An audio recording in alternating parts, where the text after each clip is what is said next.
En primer lugar, comentar que este vídeo forma parte de mi trabajo final de grado, y por tanto en la descripción encontraréis un formulario que podéis rellenar para ayudarme con los resultados. De esta forma podré saber si los resultados de mi divulgación son buenos o malos.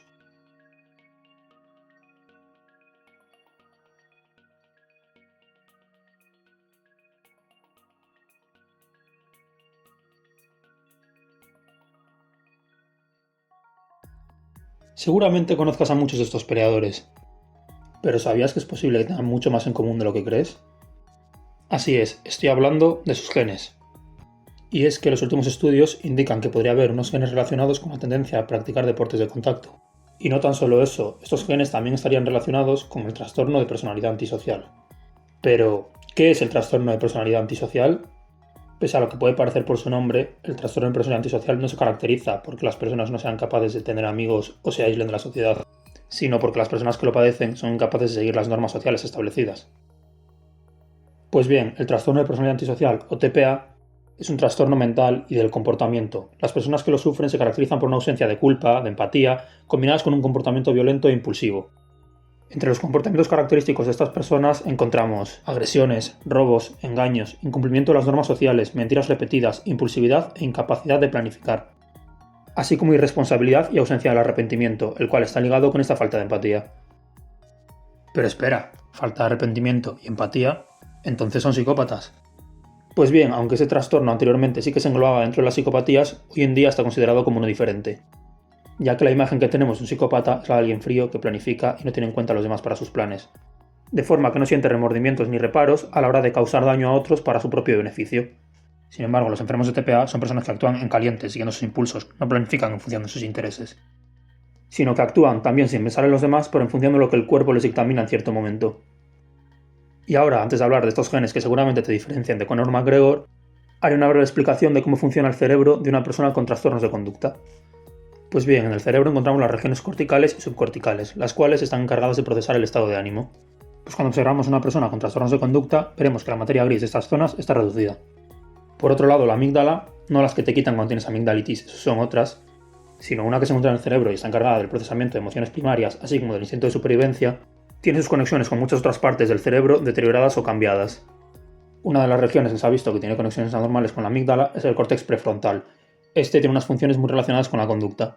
De hecho, haciendo estudios en cerebros de personas con psicopatías, se ha observado que las conexiones entre la amígdala y otras partes del cerebro prácticamente no tienen ningún peso a la hora de tomar decisiones en ellos. Por lo tanto, esta podría ser una explicación para la falta de empatía. Y de nuevo, antes de hablar de los genes que han hecho que no vayas a ser un gran peleador, voy a explicar unas bases genéticas que serán muy importantes para lo que vamos a ver luego. En primer lugar, ¿sabrías cuál es la diferencia entre genes de diagnóstico y genes de predisposición? Pues bien, cuando encontramos un gen de diagnóstico, este, como el nombre dice, diagnostica, es decir, si una persona tiene este gen, va a tener la enfermedad para la que es el gen. Un ejemplo muy claro es el Huntington. Las personas que tienen el gen del Huntington acaban teniendo Huntington en su vida, no hay otra opción. Sin embargo, los genes de predisposición, aunque también nos sirven para predecir cómo puede ser una persona a lo largo de su vida, no nos da la información al 100%. Esto ocurre, por ejemplo, con el cáncer. Hay muchas variantes genéticas que te dan más posibilidades de tener cáncer a lo largo de tu vida, pero no quiere decir que lo vayas a tener. Hay muchos otros factores, como los ambientales, que también tienen una influencia. Sin embargo, siempre está bien conocer estos genes de predisposición para saber que tienes más posibilidades y, por lo tanto, ser más precavido. En el caso de las variantes genéticas que voy a mencionar para el TPA, son todos genes de predisposición, es decir, ninguno garantiza que vayas a tener un trastorno de personalidad antisocial a lo largo de tu vida, pero sí que aumenta el riesgo. Además, tenemos que entender que las enfermedades mentales no dejan de ser solamente un conjunto de comportamientos, no es como una enfermedad física en la cual tú tienes un virus o una bacteria y esta se puede analizar. En estas enfermedades simplemente cogemos un conjunto de conductas que tiene una persona y las aglutinamos en una enfermedad, les ponemos un nombre. Por lo tanto, realmente la mayoría de estos genes lo que hacen es fomentar una de estas conductas que suelen tener estas personas con esta enfermedad, no la enfermedad entera. Y eso es lo que hace que las enfermedades mentales sean tan complicadas de analizar, porque se encuentran en un espectro. Algunas personas pueden tener unas conductas del espectro más desarrolladas y otras menos, y sin embargo las tenemos que clasificar en una enfermedad u otra. Pero en ningún caso va a ser igual. Algunas personas con TPA van a ser más dadas a la agresión, otras van a ser más dadas a la mentira y otras quizá al alcoholismo. E incluso algunas personas presentarán algunas características típicas de personas con TPA, pero no llegan a haber presentado todas las características que deberían, por lo tanto no se considerarán personas enfermas. Ahora bien, el primer concepto genético que quiero explicar es el del polimorfismo. En primer lugar, tenemos que entender que para cada gen, todo el mundo tenemos dos pares, el que nos da nuestra madre y el que nos da nuestro padre. Se dice que un gen tiene un polimorfismo cuando existe más de una variante para este. Es decir, para el mismo gen, dependiendo de la persona a la que lo mirásemos, veríamos que no es exactamente igual. Podríamos tener la variante A o la variante B. Esos polimorfismos pueden ser de muchos tipos, por ejemplo SNPs, también llamados variantes de un solo nucleótido. Para eso tenemos que entender un gen como un código. Pues bien, en este código cambiaríamos solo una letra de todo. Por ejemplo, para este gen, como podéis ver aquí, tanto la variable de la madre como la del padre son iguales, sin embargo, en un sitio concreto puede haber una T o una C. Pero el resto del código es exactamente igual. Ahora hablaré de los VNTRs, o variaciones en tándem de número variable. En este otro tipo de polimorfismo, en vez de encontrarnos con que solo cambia una letra del código, nos encontramos con que hay un conjunto de letras, como podemos ver aquí estas tres, que se encuentran repetidas en bucle. Y dependiendo de la variante, estarán repetidas una cantidad de veces u otra. Es decir, una persona puede tener estas tres letras dos veces, una y otra 0. Y ahora pensarás, ¿pero qué es todo esto del código? ¿Cómo funciona un gen? ¿Qué hace? Pues bien, como ya he dicho, el gen no es más que un código que el cuerpo lee para formar una proteína. Pero no todo el gen da lugar a las piezas de la proteína, sino que una parte del gen, el promotor, es la que hace que el cuerpo empiece a leer este gen para dar lugar a la proteína. Y indica también en qué cantidad se debe formar y en qué momentos. Es decir, este promotor sería como el manual de instrucciones para la formación de la proteína. Ahora, sabiendo ya lo que es un promotor y lo que son estos polimorfismos, podemos entender que dependiendo de dónde esté el polimorfismo cambiará una cosa del gen u otra. Es decir, si el polimorfismo está en un sitio que da lugar a la proteína, lo que tendremos es que una proteína de una variante y una proteína de la otra serán distintas. Sin embargo, si el polimorfismo se encuentra en el promotor, pues la parte que da lugar a la proteína no cambia, lo que cambia es el manual de instrucciones de esa parte. Es decir, cada variante la producirá en una cantidad distinta, quizá en un momento distinto. Pues bien, ahora ya hablando de genes concretos, hablaré de la monoaminoxidasa A. Who the fuck is that guy? Who the fuck is that? Este gen con un nombre tan raro, también llamado gen del guerrero, da lugar a una proteína con el mismo nombre que lo que hace es destruir neurotransmisores, entre los que están serotonina, noradrenalina, dopamina. Pero claro, ¿qué son neurotransmisores? ¿Qué es la serotonina? Pues bien, los neurotransmisores mandan mensajes a lo largo del cerebro, es decir, entre neuronas. Y la serotonina, como ya he dicho, es un neurotransmisor. ¿Pero qué mensajes manda? Pues bien, en mamíferos se sabe que influye sobre casi todas las funciones cerebrales, pero una que nos interesa mucho es que regula la conducta social, e incluso actúa modulando e inhibiendo la conducta agresiva, es decir, cuando hay serotonina se inhibe la agresión. Incluso en estudios con animales se han asociado niveles bajos de serotonina con depresión, agresión y comportamientos violentos. Así que por eso la llaman la hormona de la felicidad. ¿Y de dónde sale la serotonina? Pues bien, esta se encuentra dentro de algunas neuronas, las neuronas serotoninérgicas. Para pensar en neuronas no las tenemos que imaginar seguidas, es decir, una neurona presináptica y otra posináptica, y en medio de las dos la sinapsis, que es el hueco que queda en el cual liberan sus neurotransmisores para comunicarse. Y este hueco, esta sinapsis, es donde liberan serotonina las neuronas serotoninérgicas, de forma que la neurona posináptica serotoninérgica pueda recibir el mensaje. Pues bien, ahora que sabemos esto, volvemos con la monoaminoxidasa A, que como hemos dicho, destruía serotonina. Y no es que sea mala por ello, es decir, todo el mundo tenemos monoaminoxidasa A, y es que es importante destruir la serotonina que se queda acumulada en este espacio sináptico para que no se nos desregule todo el sistema serotoninérgico. Y bien, respecto a este gen es importante saber que se encuentra en el cromosoma X, es decir, el cromosoma sexual femenino. Y sí, los hombres también tenemos cromosoma sexual femenino, pero solo uno, las mujeres tienen dos. Y por lo tanto los estudios de los que voy a hablar son en hombres. Porque las mujeres al tener dos, pues es más complicado analizar a cuál de los dos se deben los efectos. Pero, ¿por qué se empezó a estudiar este gen? Es decir, ¿por qué se sospechó de él? Normalmente los estudios no se hacen al azar. Pues bien, en una familia holandesa se observó que los hombres tenían un comportamiento agresivo, que eran muy impulsivos, que intentaban suicidarse e incluso tenían un comportamiento sexual aberrante. Cuando se vio que muchos hombres de esta familia eran así, lo que se decidió es hacer un análisis genético, porque si es algo que se repite familiarmente, seguramente sea genético. Y lo que vieron es que en este gen había una mutación que hacía que la proteína no funcionase, es decir, no podía destruir serotonina y por lo tanto esta se acumulaba. Pero esta mutación es única de esta familia, es decir, no hay más personas en el mundo que la tengan. Pero claro, este gen tiene otros polimorfismos, como los que vamos a hablar ahora, y estos son los que se han estudiado después, porque ellos sí que están presentes en el resto de la población. El polimorfismo del que voy a hablar es una repetición en tándem, sí, los que mencioné antes, y en vez de ser 3 nucleótidos son 30, que pueden repetirse 2 veces, 3 veces, 3,5 veces, 4 o 5. Y esta repetición se encuentra en el promotor, por lo tanto, la proteína siempre será igual, pero sí que nos va a cambiar la cantidad de proteína que tengamos. Cuando hicieron estudios, englobaron todos estos polimorfismos en dos tipos, los de alta expresión y los de baja expresión. Los de alta expresión son los de 3,5 o 4 repeticiones, son los que generan más proteína. El resto es justo al contrario, es decir, al tener este polimorfismo en el promotor se genera menos proteína. La diferencia de cantidades no era pequeña, entre las de alta expresión y las de baja, podíamos ver una diferencia de desde el doble de proteína hasta 10 veces más. Pero claro, estos son solo conocimientos teóricos, sabemos que tenemos menos proteína y lo que hace la proteína, pero ¿esto afecta al desarrollo cerebral? Pues bien, para esto llegan los estudios, en los cuales separamos a las personas en grupos en función de algunas características que nos interesa estudiar. En este caso se separa en personas que hayan sufrido abusos en la infancia y personas que no. Luego analizaremos sus genes y una vez que sepamos estos genes analizaremos el historial delictivo y la agresividad. Lo que se observó es que en el grupo que había sufrido abusos en la infancia, las personas que tenían el polimorfismo de baja actividad, es decir, menos proteína, tenían mucho más riesgo de desarrollar trastorno de personalidad antisocial que las otras personas. Y por otro lado, las personas con el polimorfismo de alta actividad tenían un riesgo menor, es decir, actuaba como protector. Sin embargo, en la mayoría de estudios, en las personas que no habían sufrido abusos en la infancia, daba un poco igual el gen que tuviesen, tenían el mismo riesgo. Como ya había mencionado, y como podemos ver, este gen no es de diagnóstico, sino de predisposición. Si tienes este gen y aparte te llegan unos factores de riesgo, aumenta las posibilidades de que tengas la enfermedad.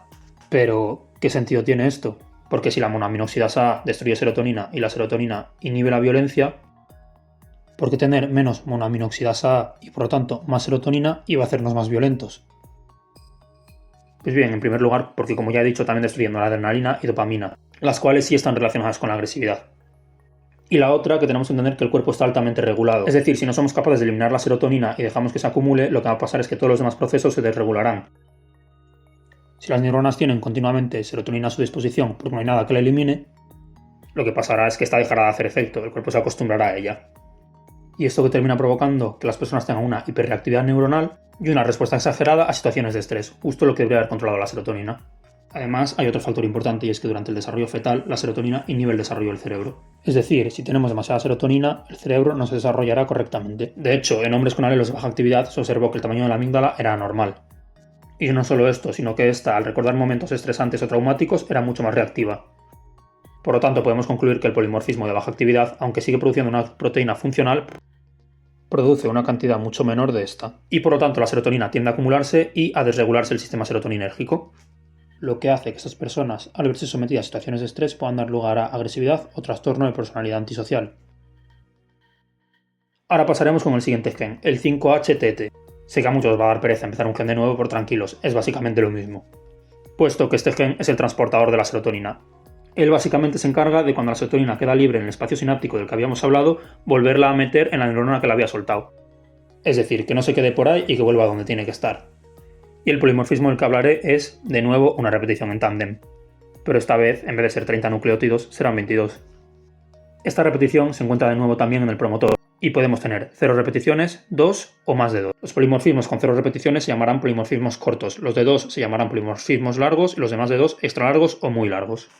Esta vez es el alelo corto, es decir, el de 0 repeticiones, el que se relaciona con una menor expresión del gen. Y bueno, volvemos con los mismos estudios que comentábamos antes. Grupo con maltrato, grupo sin maltrato, análisis genético de ambos grupos y análisis de su agresividad y trastorno de personalidad antisocial. Y volveríamos a los mismos resultados, es decir, las personas con el polimorfismo de baja actividad, en este caso el corto, en presencia de factores de riesgo como el maltrato, tienen un riesgo mucho mayor de desarrollar TPA. Pero como ya estaréis cansados de estos estudios, vamos a ir al que es más interesante de los dos, y el causante del título de este vídeo. Y es que como ya sabréis, estamos estudiando estos polimorfismos para ver si fomentan o no la agresividad. Y bien, ¿qué tipo de personas os vienen a la cabeza cuando pensáis en agresividad, además de las personas con TPA? Pues sí, se estudió la frecuencia en convictos y peleadores de MMA. Pues bien, en este gráfico, la D sería el polimorfismo de baja actividad y la I el otro. El grupo control son personas normales y corrientes que han cogido por ahí, podríamos ser tú o yo. Y los adolescentes con trastorno de personalidad antisocial. Y bien, vemos como el polimorfismo de baja actividad, es decir, la D, en el grupo control prácticamente no está presente. Y cuando lo está, está junto con la I, es decir, una I y una D. Sin embargo, en los otros grupos, destacando por encima de todos el de convictos, vemos este polimorfismo mucho más frecuentemente. Recordaros de nuevo que cada persona tenemos 2 copias para cada gen, es decir, podemos tener 2 Is, 2 Ds o una I y una D. Y si bien es cierto que quizás os hayáis puesto tristes al pensar que no tenéis los genes para ser peleadores, podéis verlo por el lado bueno, ya que estos genes están aún más presentes que en los peleadores en los convictos, así que de algo os habéis librado. Y ya pasaremos al último gen, pero tranquilos que este va a ser más corto porque es el menos estudiado. Estamos hablando del OXTR, o receptor de la oxitocina. En este lo que se vio es que en muestras de saliva de adolescentes, a más oxitocina había en saliva, menos niveles de agresividad y viceversa. En este caso, en los estudios lo que se hizo es suministrar oxitocina de forma exógena. Y lo que se vio en un principio es que aumentaba la empatía. Pero esto obviamente no iba a ser tan bonito como parecía, porque no solo aumentaba la empatía, aumentaba todos los rasgos sociales. Es decir, puede aumentarte la empatía por una persona, pero depende de tu contexto también puede aumentarte la envidia. Pero bueno, al menos tenemos claro que influyen estos comportamientos. Por lo tanto, se empezaron a estudiar diferentes variantes genéticas. En este caso no hablaré de ninguna variante concreta porque son muchas, la mayoría SNPs, variantes de un solo nucleótido de las que hablábamos antes. Y muchos de estos SNPs, es decir, cambios en los genes, se relacionaban con trastornos de conducta, así como con rasgos de insensibilidad. Además, de nuevo, para sorpresa de nadie, la amígdala respondía de formas raras al estrés. Y bueno, en conclusión, espero que con este vídeo hayáis aprendido algo más sobre una enfermedad mental que no es muy comentada. Además, hayáis aprendido unas bases genéticas bastante importantes y también la influencia de que unos genes pueden tener en tu comportamiento. Además, quería dar algo más de visibilidad a lo que es el espectro de las enfermedades mentales. Es decir, muchas veces cuando pensamos en enfermedades mentales pensamos en una persona que está encerrada en un manicomio. Pero es mucho más complejo que esto, porque como ya he dicho, solo es un conjunto de comportamientos. Es decir, muchas personas que no consideramos enfermas seguramente tengan algunos de estos comportamientos, o incluso algunos de estos genes, como ya hemos dicho, los peleadores. Sin embargo, la línea que distingue comportamientos característicos de una persona y enfermedades mentales es bastante fina. Además, por otro lado, hemos visto que las personas con esta enfermedad comparten muchos genes con personas exitosas, como pueden ser muchos peleadores de MMA. Y a su vez los comparten con convictos. Esto nos da otra imagen de que esos genes al final solo son una pequeña porción de ti. Y en ningún caso dictaminan al 100% cómo vas a ser tú en tu vida. Además, también hemos visto cómo estos genes solo eran factores de riesgo en presencia de otros factores como el maltrato, lo que nos da otra idea de lo importante que es mantener un ambiente sano. Puesto que si no lo sabemos si tenemos alguna variante de riesgo y además la fomentamos con factores ambientales, podríamos terminar presentando uno de estos trastornos. Y sí, claramente estos genes van a aumentar nuestra agresividad, pero al final depende de nosotros cómo usemos o cómo controlemos esta agresividad. Alguno de los peleadores del estudio comentaba que ellos se encontraban mal cuando se pasaban tiempo sin pelear, puesto que habían encontrado en las peleas una forma de canalizar esta agresividad. Pero sin embargo mostraban un autocontrol muy alto en otros momentos de su vida. Incluso en estudios psicológicos no mostraron ser personas agresivas, puesto que al final estos genes están modulando nuestras emociones, pero no lo que hacemos con ellas. Por otro lado, espero que si alguien que ha visto este vídeo se siente identificado con alguna de las conductas o sentimientos que he mencionado, ahora sepa a qué se puede deber y las cosas que debería evitar en su vida para que la situación no empeore. Así que me despido recordando de nuevo al que quiera que rellene el formulario de la descripción, porque no se tarda demasiado y me ayudáis mucho. Sign the contract, big boy. Sign the contract.